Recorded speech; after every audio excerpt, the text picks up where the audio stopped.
Hello, you wonderful people, and welcome to another episode of Super Fantify. This being a show where we talk about TV shows of the supernatural, fantasy, and or science fictional genre. For today's episode, I'm going to talk about Apocalypse Bringer, Mynoghra, Season 1, Episode 4. A lot of really interesting things went down in this episode, so let's break it down. Well, first and foremost, let's start off with the knights from the human realm. The human kingdom, and we kind of get to learn a little bit more about them and their dynamics. Obviously, spend more time learning about Verdel. He seemed maybe a little jokey, not taking things as serious, but it almost seems like it's meant to be in contrast of he knows when to not be so.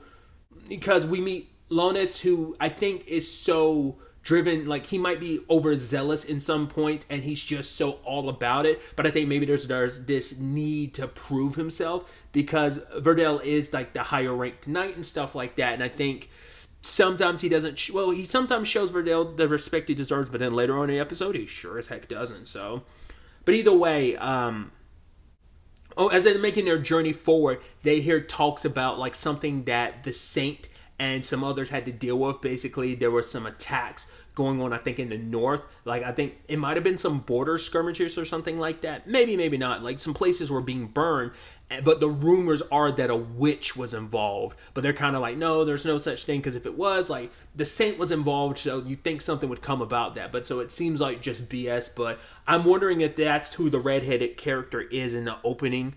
The one that's facing off against the saint, because like I said, I thought she was an elf, but like I didn't see any elf here, so she might just be like the witch character they're referencing. Either way, I forgot exactly how the conversation came up, but it became this conversation about, Verdel's got the perspective of we're simply here to do recon and investigate. If things get too hairy or too complicated in the accursed land, we should bail and run away. But Lonis is like, no, we should be dedicating everything, even if you have to sacrifice yourself. But Verdel's like, no, the people, like you, Lonis, you have a family, you have people important to you to get back to. And everyone else says to, we need to survive. It's like, it's okay. There are times when you need to put your all into it and put your life on the line. This doesn't seem like it's one of those situations. So you got to know when to keep fighting and give it your all and put it all on the line versus times it is best to retreat. And he, and that didn't sit well with Lonis, because I think he feels like in those moments, it was like Verdel kind of showing weakness in his dedication to the faith, I think. I mean, obviously later on kind of wholeheartedly believes in him when he's taking on that, what was it, a hill giant or whatever he was, and he draws his blade and he fills it with like this energy. I always think it's so interesting when the word art is spelled with like an E at the end, like referencing techniques. I don't know, I always think that's interesting because I'm trying to remember, isn't that how it's spelled in the Tales games? Well, the Tales of games? I want to say they spell art the same way. But yeah, he dispatches of the giant pretty easily, and Lonis, it's like, okay, with you by our side, we'll have no issues in the cursed land. And he's like, I wouldn't be so sure about that, because I think for him, it's like he almost sounded disappointed in Lonis even having that perspective. It's like, don't put all your eggs in one basket. Don't think just because I'm here, you guys can lax and everything is going to be okay. Like that overconfidence will be your undoing, and ultimately it is. So that's where it's just like little here and there, you are already kind of getting some like bumping of heads with Lonis and Verdel, and obviously that escalates even more later, but we'll get to that soon enough.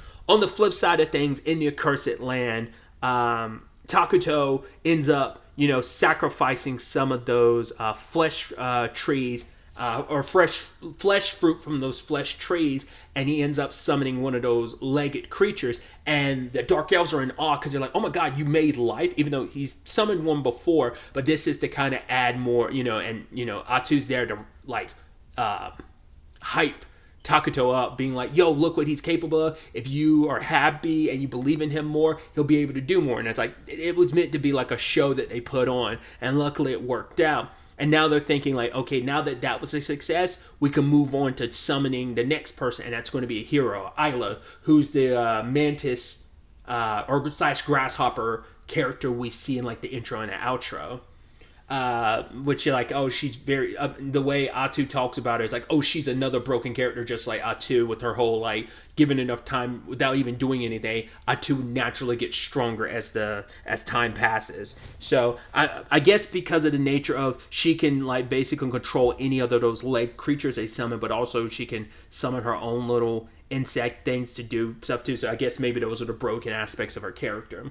But they talk a little bit about the other heroes as well, but neither Atu nor Takuto are so quick to want to summon any of those heroes, because they're a little more like all about battle and they're a little more world conquering. And it's like, well, that's kind of not in conjunction with how Takuto and Atu want to move. They want to kind of keep it low key, but it's like if you have heroes like them who are just like driven for that, it's like, yeah, they're gonna kind of probably run a little wild and they're just gonna complicate the very like, yo, let's stay hidden, let's not get into fights. That's counterintuitive when it comes to those heroes. Whereas they were saying like Isla is good for both on the battlefield, but also when it comes to like general affairs about Mynoghra. So there was also this little fun bit where they're eating, and Atu is like, "Oh, shouldn't you eat something more healthy?" But Takuto's like, "I already did, and I want something more like this." But even talking about Atu is like, "Shouldn't you eat something more?" She's like, "No, like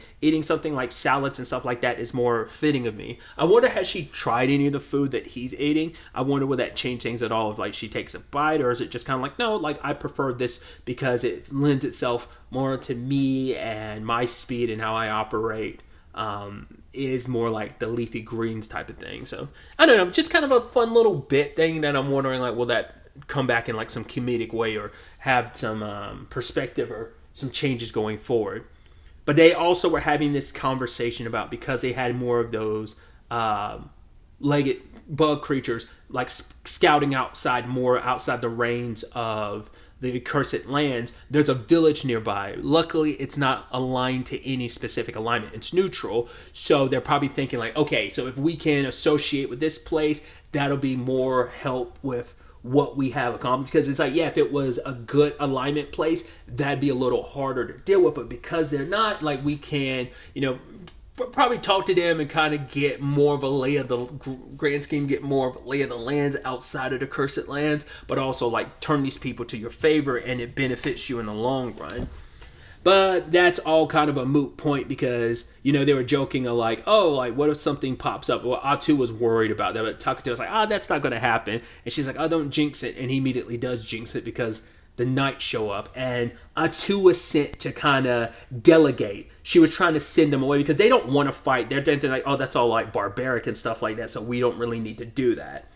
But and Verdell was trying to handle that situation as diplomatically as possible. But like I said, Lannis has his perspective on it, because he's like, for one, Verdell is saying stuff he shouldn't say. Like anytime like Lannis was speaking his mind, Verdell was like, yo, shut up and leave it to me. And it's like, you're not the one in charge, so don't speak with like, you don't speak for this unit, I do as the one in charge, because he doesn't want some like young pup like running his mouth off and causing it an incident when it doesn't need to be. Because once again, he has his perspective of, we'll look into this and we'll back away, because it's like this person's claiming to be a dark elf and won't let him in, because it's like, hey, like we're scared, we retreated here, we're not trying to cause any issues. And talks about the prophecy, even though he's like, Lannis is like, yo, like it's actually like, I think even high bishops aren't even allowed to really talk about maybe he said high paladins, but I think he said high bishops, but I could be mistaken, aren't allowed to talk about the prophecy and kind of relay that information, even to the point he's like, yo, when we get back, I'm going to report you. It's like, okay, sure. What? He's like, basically, like, do whatever you need to do. But he's talking to her, he's like, will you let us investigate? She's like, there's nothing like there.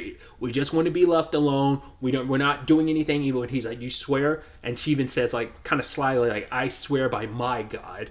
Because it's like, well, they, because they're under the impression she's a dark elf, so they don't all worship the same God. So it, makes sense, that line. I don't know if that, when she says that, does she like instead slightly in reference to Takuto? Because I wonder, does she like, she worships and adores him, but I don't know if she like, if that was supposed to be a sly thing of, well, yeah, dark elves, worship a different God than humans, but also like her God is different from the dark elves because she views it as Takuto. Like I don't know if she views him in that light or not. But I think Verdell was willing to take her at her word because I guess he got a sense of if you were really up to evil, you would try and strike us. Because the whole reason for going after the Dark Elves initially, at least Lannis's perspective, is we need to wipe them out now. Because if we allow them to just fester and do what they want to, eventually they can come back and they'll go for the jugular given the opportunity. But I guess Verdell just sensed something about the situation, knowing like, okay, there's something else here. I'm not going to be so quick to want to go to battle because we haven't really fully sussed out the situation. So, but Lannis was kind of feeling himself thinking like, well, like, no, you're going to submit to our might. And to the point he takes over command of the group. He tells like, oh, I'm basically abdicating you of your role as leader and I'm taking command and shut up, you dark elf. We're going to do what we're going to do. And hard cut to him knocked out, waking up to all of their men like sprawled out and just impaled on her, like on her tentacles or whatever. Those dark appendages of hers. And it's like, yeah, that was your fault. You sent those men to your death. Even though Verdell was like, yo, these people have people waiting for them at home. We need to like bail out. So I could definitely see Lannis once they survive this, because him and Verdell will probably be the only survivors. And when they get back, I definitely get the feeling like Lannis will probably try to throw Verdell under the bus, be like, this is his fault. His ineptitude led to this, even though it was. But I'm sure Verdell would probably like, he seems like the type that I would fall on my sword because they were under my command and I'm responsible for their deaths, even if it was all on Lannis. So he gives me the vibe of a character that ain't shit. And then he'll be a problem later on because he'll like skirt by and he'll do whatever dastardly stuff he needs to work his way up the rank. I don't know if that's going to be the case or not. I mean, it seems like it is what it is, but I'm curious, did Atu end up killing each and every one of them? Because they don't view her as just, they're like, oh my god, she's a witch. That's how they're viewing her, which I think, to an extent Atu is. So... But I'm curious, like, did she actually kill them, or is she injured them but not kill them, or is she using magic to make it seem like she did? She probably did straight up kill them, but because Lannis looks at his hand and there's blood, so it seems like it's real. But there's always the possibility that they might like do a switcheroo and be like, well, it's not what you think it is. I mean, once again, Atu did not want to do this, and her hand was forced. And now the problem is, now doing this, like, if she doesn't kill all of them, and even if she does, if they don't return, it's going to just draw more attention towards their cursed lands. And so it's just going to they're going to have to expedite their growth, and especially get another hero on the front lines like, Isla. So it's definitely going to be interesting to see what the fallout of this is going to be, how... Like I said, whether Verdell and Lannis survive, or maybe Verdell dies and Lannis runs away. I wonder if there are means and possibility of... I mean, they're humans and they're part of the good alignment, so you probably can, but it probably has to be later stages of the game mechanics. And once you've like leveled up and expanded upon and grown, then eventually you can corrupt and bring people from the good alignment onto your side. But right now, they're probably not in a position to do that, because I was like, maybe you could get Verdell on your side, and Lannis ends up being the only one to escape. Like, I'm so curious to see what the, like I said, fallout of this ends up being. But really, that's all I wanted to talk about. Till the next time we meet, be happy, be safe, live life to the fullest, and enjoy it. Good day, and goodbye.